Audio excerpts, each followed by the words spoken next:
আপনার কি নাম? লিয়াকত মোল্লা। লিয়াকত হোসেন মোল্লা। লিয়াকত হোসেন মোল্লা। লিয়াকত হোসেন মোল্লা। আপনার বাড়ি কোথায়? বাড়ি পশ্চিম বানিয়ে। পশ্চিম বানিয়ে। জি। আপনি কি আপনার ছেলের নাম কি? আমার ছেলের নাম রিয়াজুল মোল্লা। রিয়াজুল মোল্লা। জি। আর আর ছেলের নাম শরীফুল মোল্লা। শরীফুল মোল্লা। আচ্ছা, আপনার পশ্চিম বাণীর ওই চরে নাকি বাড়ি? জি জি। আপনাদের ওখানে গত 10 তারিখে রাত্রে ওই যে রনি ফকির, এর সাথে কি ঘটেছিল কি আপনার ছেলের সাথে? এর সাথে যে ঘটনা ঘটছে আমি একটু গোড়ার থেকে বলে আসি, শোনেন। মন্ত্রী হওয়াকালীনে তারা আমলিক করত। এই সময় মন্ত্রী হওয়ার পরে আমার পয়লা ঘর ভেঙে ফেলছে, কোপাই কোপাই ঘরটার ভেঙে চুঙ্গে ফেলছে, গিরেটি ঘর আমার। মন্ত্রী তো হওয়ার পরে মন্ত্রী হইল তো সমারোজল করিম মন্ত্রী হওয়ার পরে ঘটনা ঘটার পরে 3 দিন পরে শুক্রবার দিন, ওই দিনকে শুক্রবার ছিল, ওই শুক্রবার দিন ওই দিনকে রাত 8টা হয়তো 8:30 বাজে এই টাইমে আমার ছেলেরে মারলো, রিয়াজুলকে মার গিয়া ওই পায়ে আতুরদে ফিটেছে, পায়ে কোপ আছে, 2 পায়ে 2টা এখনও আছে দাগ, আর হাতে কোপ আছে, আর বিভিন্ন জায়গায় আতুরদে ফিটাইয়া মার গিয়া ওরে সূর্যমুখী গাছ ছিল ওই সময়, ওই গাছের ভিতরে ফেলাই রাখছে। অর্থাৎ আপনার এলাকায় তো সূর্যমুখীর চাষ হয়? ওখানে চাষ হয়, এখনো হয়। আচ্ছা। খুব বড় চাষ হয় ওখানে, ফেলাই রাখছে। ফুলের ওই খেতে? জি জি, সূর্যমুখীর খেতে ফেলাই রাখছে।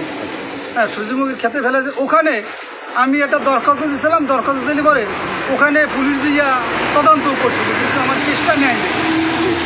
আমি আসতে পরে আমার ভিডিওকে ধাক্কাই বাইর করে দিয়েছে, আর আমার যে রিপোর্টটা ডাক্তার দিয়েছিল, রিপোর্টটা ওই লোকজনে আমার আত্মা নিয়ে সিরগিয়ে বিগিয়ে ফেলাই গেছে।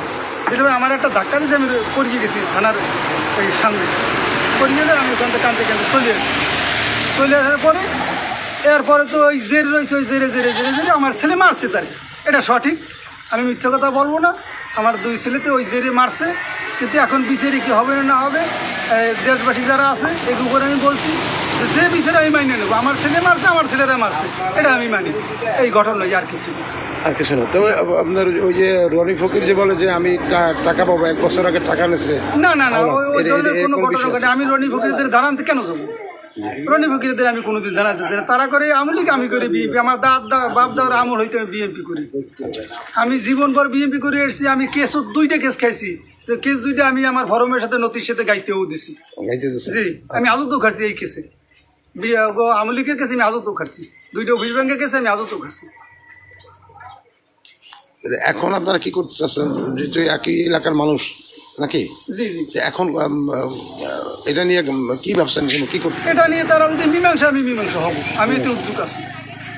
ওই ছেলে তো একই এলাকার মানুষ। জি জি। এই জন্য আবার মীমাংসাতে আমি রাজি।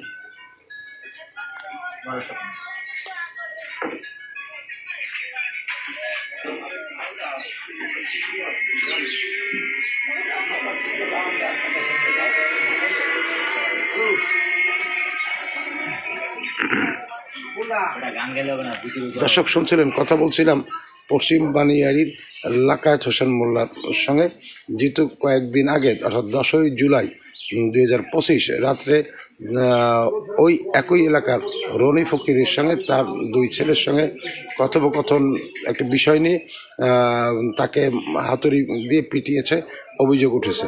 যে অভিযোগটা আমি নিজেই রেকর্ড করেছিলাম এবং নিউজটা পোস্ট করেছিলাম। সেই প্রেক্ষিতে লাকায়েত মোল্লার সঙ্গে কথা বলিনি, আজকে তার সঙ্গে কথা বলছি। দর্শক, সামনাসামনি তার বক্তব্য শুনলাম যে বিগত আওয়ামী দুঃশাসনের সময় সমারোজল করিম মন্ত্রী থাকায় ওই রনি ফকির লাকায়েত মোল্লার ছেলে শরীফুলকে রিয়াজুলকে হাতুড়ি দিয়ে পিটিয়ে সূর্যমুখী ক্ষেতের ভিতরে ফেলে রেখে দিয়েছিল বলে অভিযোগ রয়েছে।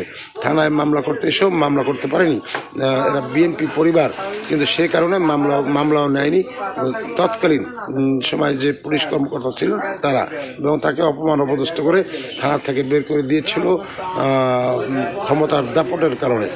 আজকে তা আবার সেই রনি ফকিরের সঙ্গে কথার কাটাকাটির এক পর্যায়ে রনি ফকিরকে ওই শরীফুল হাতুড়ি দিয়ে তাকে পিটিয়েছে বলে অভিযোগ। বিষয়টি স্থানীয় মীমাংসা চাচ্ছেন বলে লাকায়েত হোসেন মোল্লা প্রকাশ করলেন, এবং তিনি ওনার অনুতপ্ত যে আমার ছেলে মেরেছে, তাকেও মারছিল, তার কারণে আমার ছেলেরা মারছে, আমরা এর সুষ্ঠু সমাধান মীমাংসা করতে চাই বলে উনি মত প্রকাশ করলেন নাকি? জি জি দিছি নাই নাই, সেবার আমি নিজে 5,000 টাকা দিই, তাও নেয়নি। দর্শক শুনছিলেন লাকাত হোসেন আমি মোল্লা? ওই সে আরো শিবের কাছে আমি নিজে গাড়িতে উঠিয়ে দিয়েছি। তাই জি দর্শক শুনছিলেন রনিক রকিবকে তার ছেলে মারপিট করেছে, এটা সে নিজেই স্বীকার করলেন এবং তার চিকিৎসার দায়ভার গ্রহণ করতে চেয়েছেন, কিন্তু তারা চিকিৎসার দায়ভার কথা শোনেননি বা ওনাদের কাছ থেকে কোনো চিকিৎসার বাবদ কোনো খরচও নিতে চান নাই নাকি? জি